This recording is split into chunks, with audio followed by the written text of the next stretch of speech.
Vamos a ver cómo podemos analizar un circuito RLC mixto, este que tenemos aquí.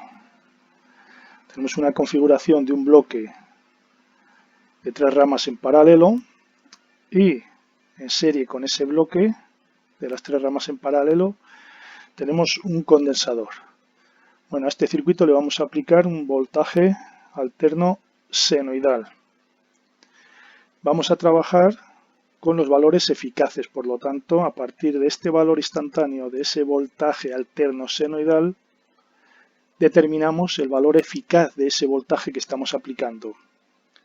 Es decir, a partir del valor máximo del voltaje que vamos a aplicar, obtenemos su valor eficaz. Ya sabemos, valor máximo dividido raíz de 2.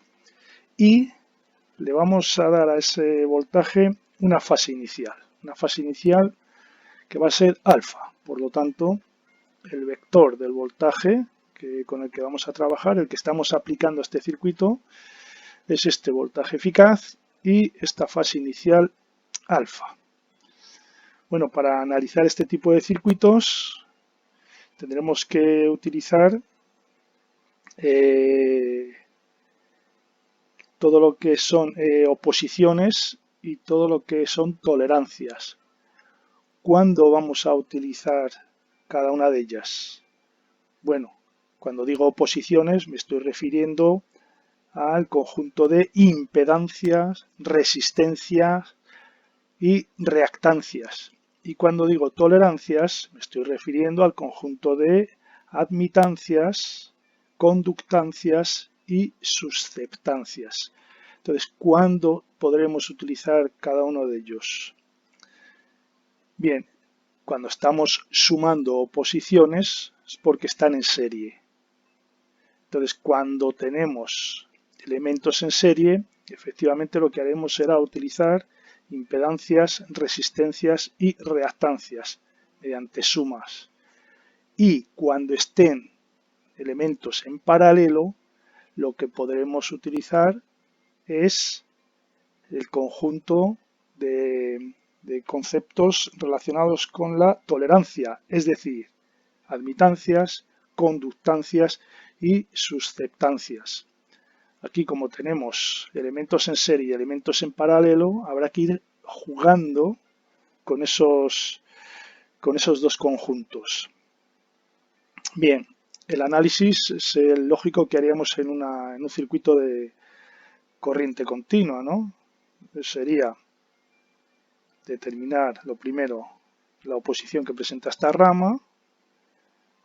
Nos quedaría entonces 3 elementos en paralelo, haríamos la oposición que presenta ese conjunto de las 3 ramas en paralelo y a esa oposición le sumaríamos la oposición que presenta este elemento y ya tendríamos la oposición total que ve esta fuente de corriente alterna.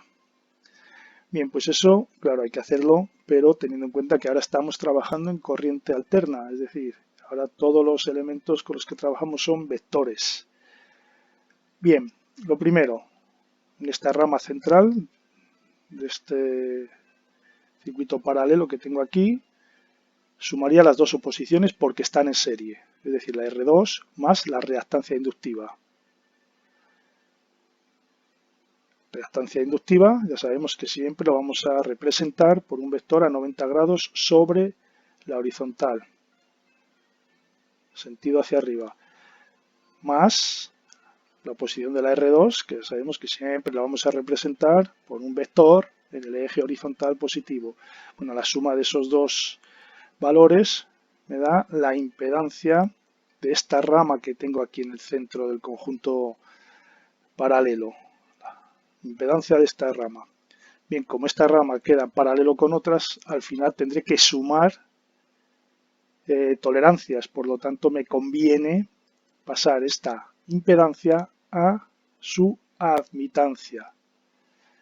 Sabemos que esto tendrá el valor en Siemens, esto lo tendrá en ohmios y que este ángulo que voy a tener aquí es exactamente igual que el ángulo que tengo con la horizontal con el vector de la impedancia la horizontal con el vector de la impedancia YA, o sea, con el vector de la admitancia A, será exactamente el mismo ángulo, pero negativo. Bien, ahora ya lo que tengo aquí son tres elementos en paralelo, de los cuales conozco la conductancia, conozco la admitancia, que es la que he llamado A, y conozco la susceptancia del condensador 1. Por lo tanto, sí que puedo sumar esas tolerancias porque están en paralelo. Es decir, tendría la admitancia de este bloque que tengo aquí paralelo, que le llamo B, la conductancia, debido a la R1, la admitancia de la rama que tengo en el centro, que he determinado en el paso anterior, y la susceptancia capacitiva. Tengo todo, por supuesto, tengo todos los valores que necesito para poder determinar cada uno de estos sumandos. Entonces ya tendría, como resultado de esta suma de estas tres ramas, tendría una admitancia B. Eso lo puedo representar también perfectamente. Conductancia, esta rama, más la admitancia de esta rama, tengo este vector. Si a ese le sumo la susceptancia, pues obtendré ya el vector del bloque de paralelo, la admitancia B. No puedo sumar una admitancia con un elemento que está en serie. Recordemos que todo lo que sean tolerancias solo se pueden sumar cuando están en paralelo, y todo lo que sean oposiciones solo se pueden sumar cuando están en serie. Como este bloque está en serie con este elemento, tendré que pasar esta admitancia que tengo aquí a impedancia. Entonces, teniendo la impedancia de este bloque, ahora sí que puedo sumar esa impedancia con esta reactancia capacitiva del condensador 2, ya que están en serie. Tendría, por lo tanto, ya la impedancia total de este circuito, que se ve desde el generador o la fuente de corriente alterna. Y esa Z total sería la ZB, a este bloque le he llamado B, más la reactancia capacitiva del condensador 2.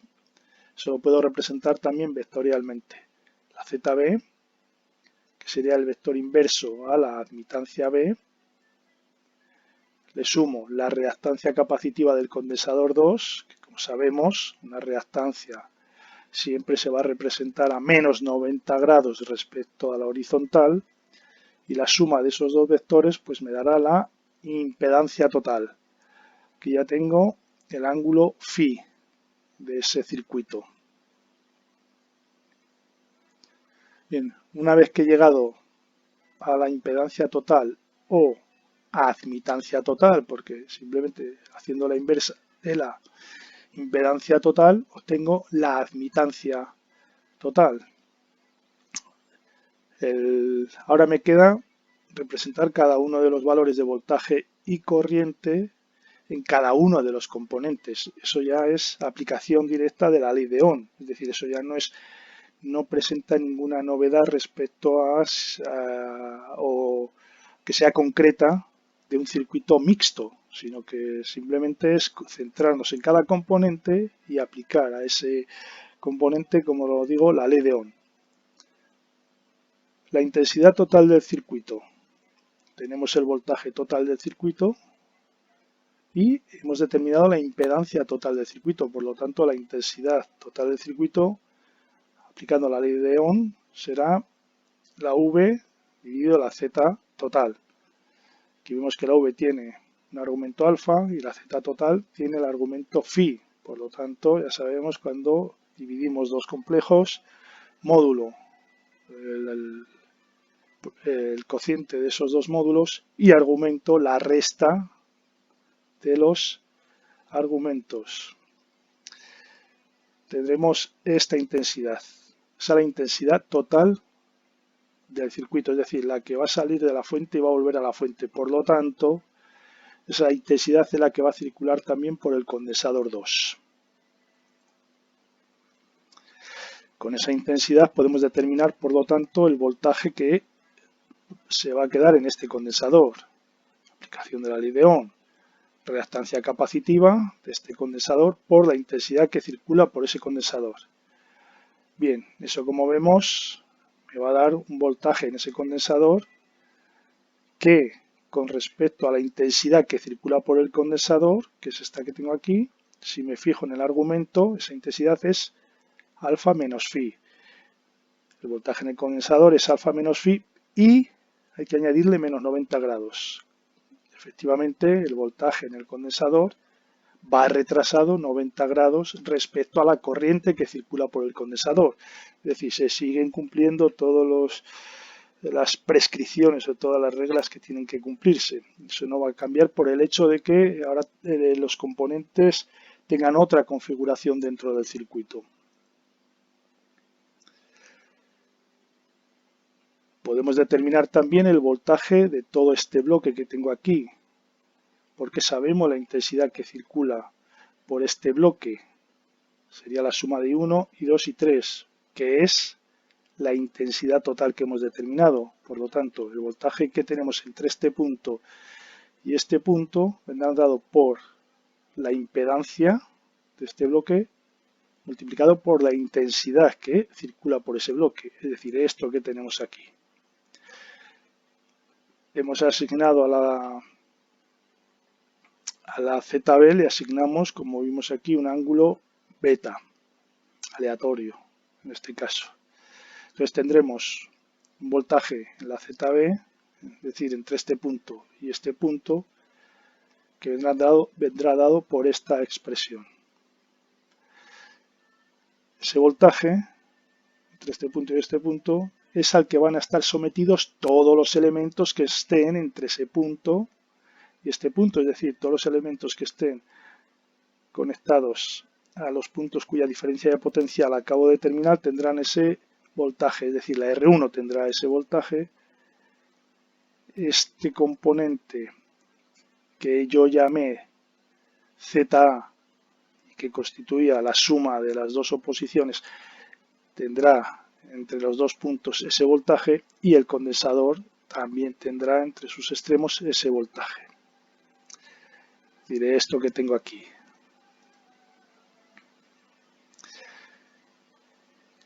Puedo calcular, por lo tanto, teniendo la R1 y el voltaje en la R1, puedo determinar la intensidad que circula por la R1. VR1 dividido entre la R1, es decir, esto que tengo aquí. Si me fijo, el voltaje que tengo en la R1, este que tengo aquí es el de la ZB, y tiene de argumento beta más alfa menos phi. Y la intensidad que circula por la R1 tiene exactamente el mismo argumento que ese voltaje, como debe ser. Una intensidad no desfasa el voltaje y la intensidad que cruza por ella. Por lo tanto, efectivamente, esa intensidad que cruza por ella y el voltaje que se queda en ella tienen que tener el mismo argumento. No hay desfase. Esto nos va indicando si vamos haciendo las cosas bien. La intensidad que va por la rama central. Tenemos el voltaje entre los dos puntos y tenemos la impedancia entre esos dos puntos. Por lo tanto, podemos determinar la intensidad concreta entre esos dos puntos. La VZB, que la tenemos determinada, y la ZA, a la cual le asignamos un ángulo delta. Bueno, no es que le asignemos aquí, en este ejemplo que no tenemos, no es un ejemplo numérico, este ángulo de valor delta. Bueno, eso nos dará una intensidad, la intensidad 2 por la rama central, que vendrá dado por este módulo y este argumento que tengo aquí. Y la intensidad por el condensador 1, teniendo el voltaje en el condensador y teniendo la oposición que presenta el condensador, pues aplicando la ley de Ohm obtendré la intensidad 3. Como veo, si me fijo en este argumento y en el voltaje que tengo en ese condensador, que es el de la ZB, tengo el argumento es beta más alfa menos phi, beta más alfa menos phi, y aquí a la intensidad se le añade 90 grados, como debe ser.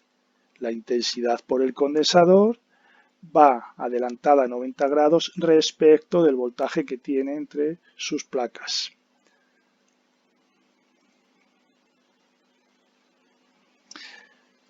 Respecto a la bobina, como tenemos ya el voltaje entre extremos de estos dos componentes, tenemos también la intensidad que circula por los dos componentes.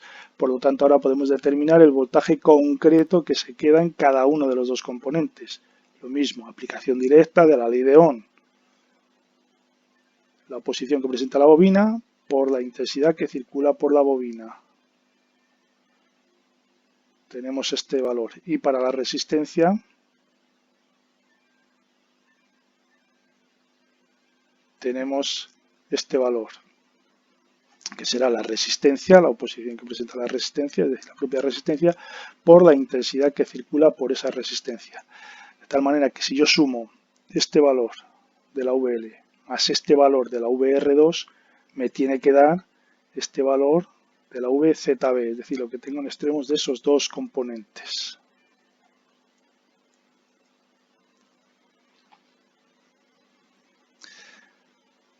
Bien, y si sumo el voltaje que tengo en este bloque más el voltaje que tengo en el condensador 2, pues lógicamente me tendrá que dar el voltaje que estoy aplicando al circuito. Bien, en cuanto a las potencias, como siempre, y tampoco hay que distinguir si el componente está en serie o en paralelo. Aquí todas las potencias hay que sumarlas. Entonces, para la potencia activa que va a disipar este circuito, la potencia útil va a ser V por I, es decir, voltaje total del circuito, por la intensidad que va a absorber el circuito, por el coseno de phi, es decir, este que determinamos aquí, debido a las impedancias. En este caso, esa potencia total del circuito, hay dos elementos que la van a disipar, la R1 y la R2. Por lo tanto, si yo sumo la potencia que disipa R1 más la potencia que disipa R2, pues efectivamente voy a tener la potencia total que disipa ese circuito. Para determinar la potencia de cada uno de los componentes, pues ya sabemos, aplicamos las fórmulas específicas a ese componente, las fórmulas de potencia. En cuanto a la potencia reactiva, V por I, es decir, voltaje total por la intensidad total, por el seno del ángulo phi. En este caso tenemos tres elementos transformadores de energía reactiva. Entonces, esos tres elementos se van a repartir esta potencia reactiva, de tal manera que tendremos dos elementos, el condensador 1 y el condensador 2, que tendrán potencia reactiva capacitiva. Sabemos que eso se representa mediante un vector a menos 90 grados con respecto a la horizontal. Y tendremos un componente que será transformador de energía reactiva inductiva. Eso se representará mediante un vector con 90 grados hacia respecto a la horizontal. Por lo tanto, tendremos la suma de esas tres potencias reactivas. Y en cuanto a la potencia total o potencia aparente, bueno, pues el voltaje por la intensidad, o la Z total por la intensidad al cuadrado. Sabemos que podemos utilizar varias fórmulas más, todas las fórmulas de potencia asociadas con ellas.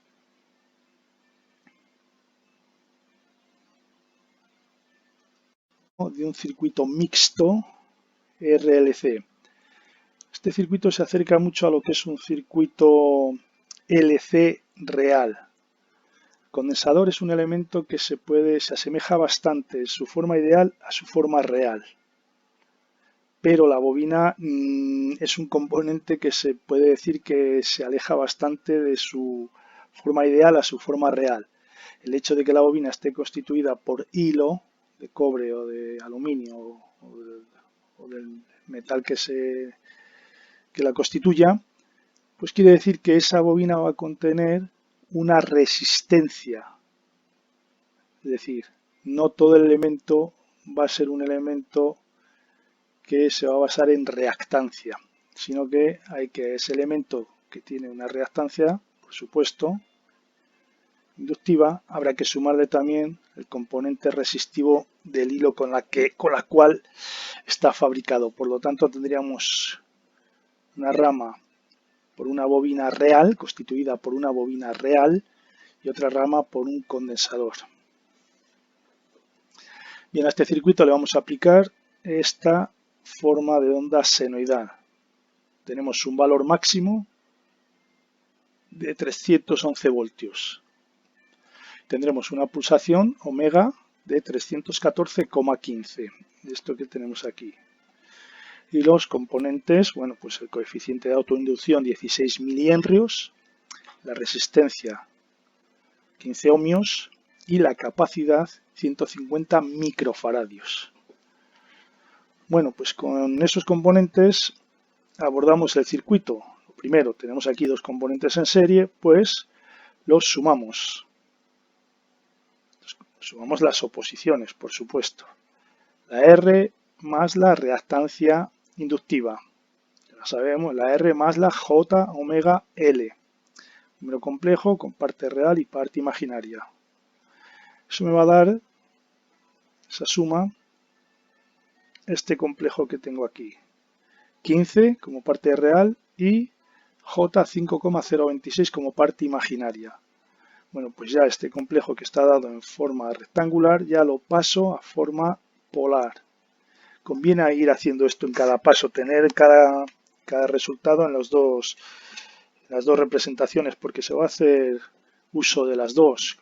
Cuando convenga sumar y restar, ya sabemos que tenemos que tenerlo en forma rectangular. Y cuando haya que multiplicar o dividir, pues sabemos que tiene que estar en la forma polar. Bueno, pues ya tenemos para esa rama una oposición. Es la Z, la suma de la reactancia inductiva más la resistencia con los valores correspondientes.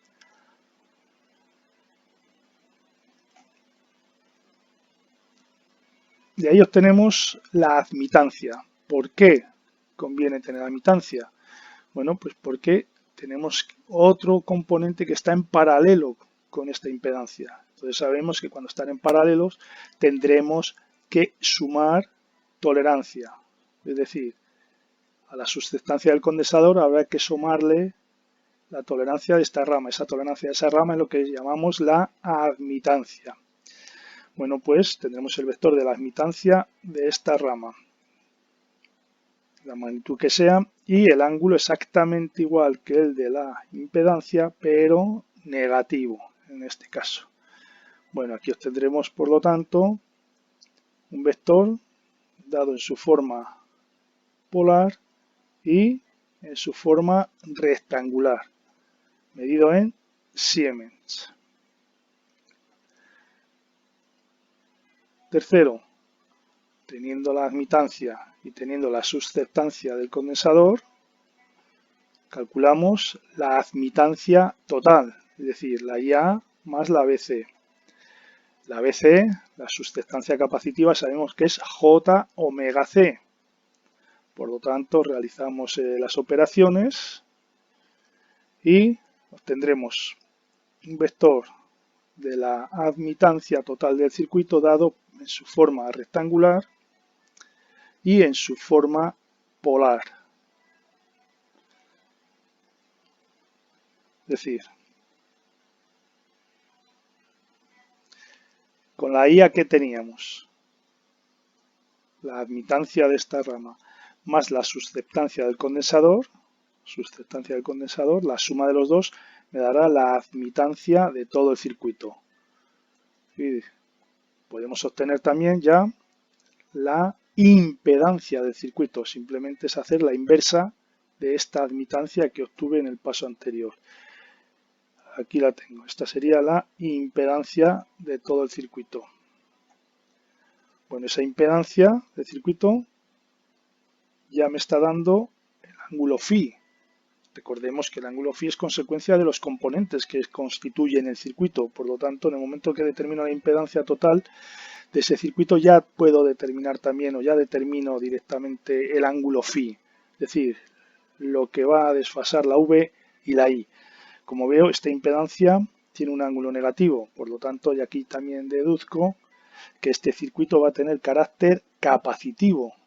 Es decir, en este circuito la intensidad va a ir adelantada al voltaje en este circuito.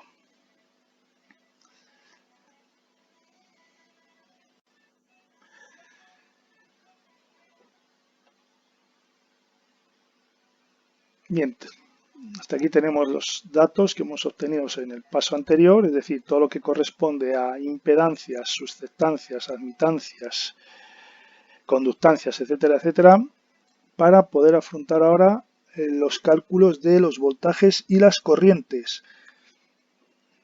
Simplemente aplicación directa de la ley de Ohm y teoría de circuitos.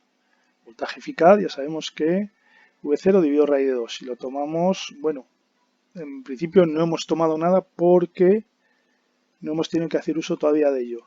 Ahora hacemos uso de ello y no se me dice nada de qué fase tomar, simplemente tengo el valor instantáneo de ese voltaje, pero no se me indica nada más. Por lo tanto, perfectamente yo puedo tomar la fase que quiera. Voy a tomar 0.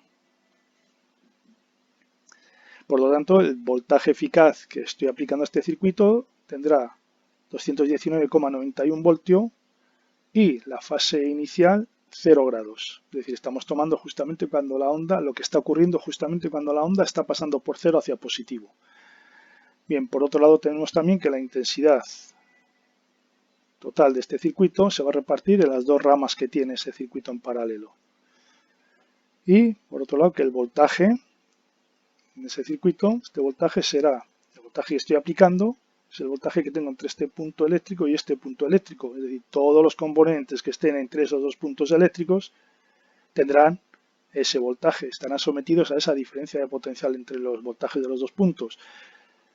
En uno de ellos, en una rama, tengo el condensador, por lo tanto el condensador está sometido a ese voltaje.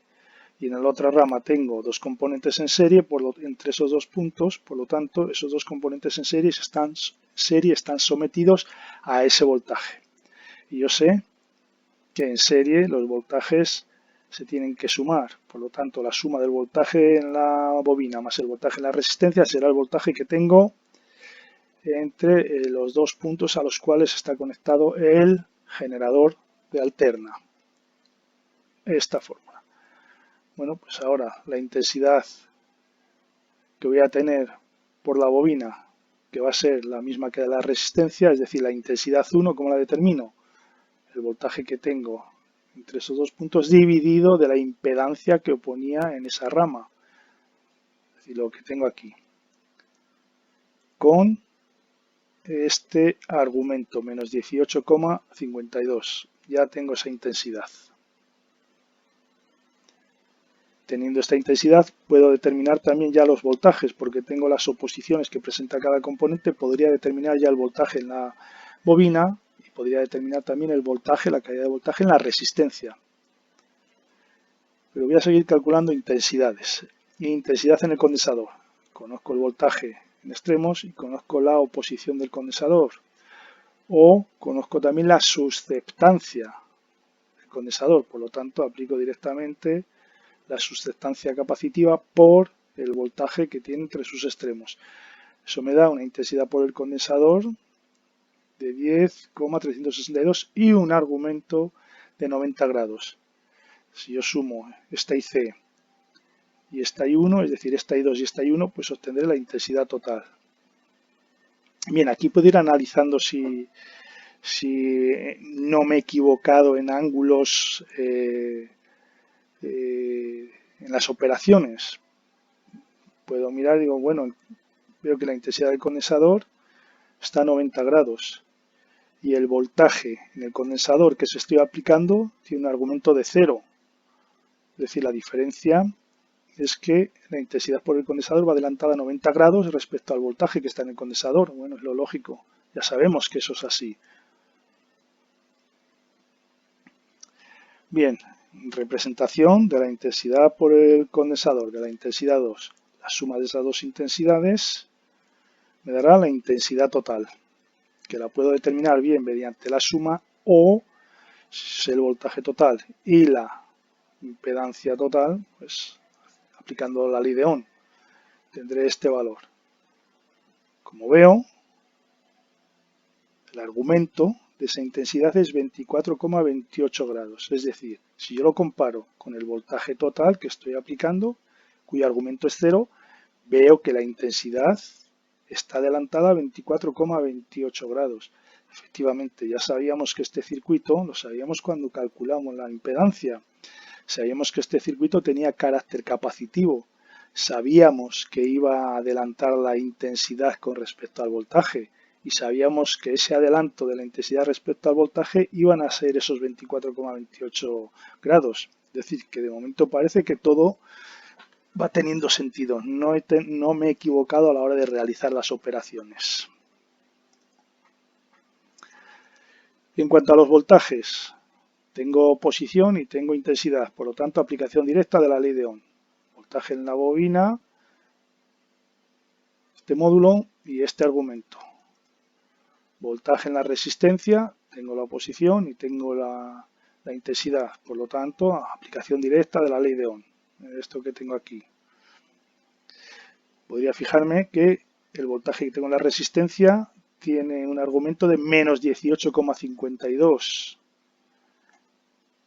y la intensidad que circula por la resistencia, que es la intensidad 1, tiene un argumento de menos 18,52, es decir, exactamente el mismo argumento. Por lo tanto, efectivamente, el voltaje y la corriente por la resistencia están en fase, como tiene que ser. Y en la bobina también puedo hacer la comprobación. En la bobina tengo 71,48 grados de argumento en el voltaje y en la intensidad menos 18,52. Entre menos 18,52 y 71,48 hay exactamente 90 grados. Es decir, que el voltaje de la bobina respecto a la intensidad que circula por la bobina va adelantado 90 grados. Correcto. Van las cosas a pedir de boca. Bien, ¿qué pasa con las potencias? Bueno, pues las potencias tampoco aportan nada nuevo por el hecho que el circuito sea mixto.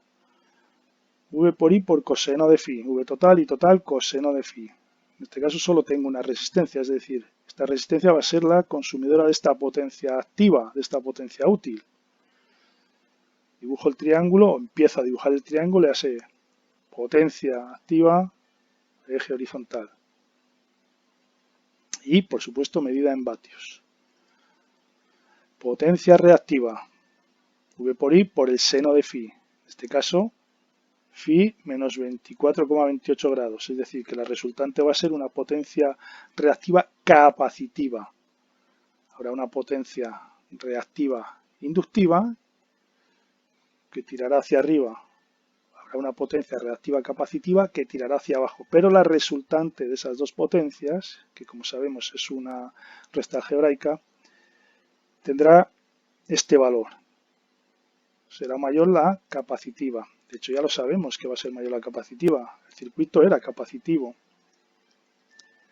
Y tendremos una potencia aparente, que será la suma de las dos potencias, o que podemos determinar también a partir del voltaje la intensidad, o voltaje e impedancia, o intensidad impedancia, o susceptancia, o admitancia, etcétera. Es decir, las fórmulas que ya conocemos para las potencias.